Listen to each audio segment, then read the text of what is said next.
Жалпы жамаат ушул 3 баш козу сатылат. Чекеде участок линиясы, экөөсү насорог. Булар 4 айлыктан өткөн козулар мына.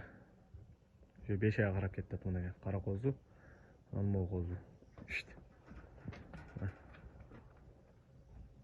Бул шансник.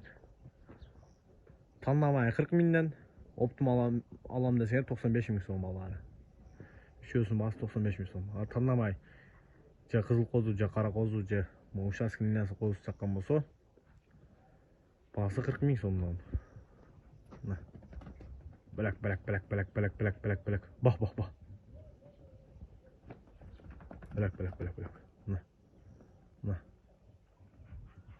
Белек. Белек. Кудай бирсе, сезон эле бирөөсү таштап коет, экөөсү силерге пайда кылат да.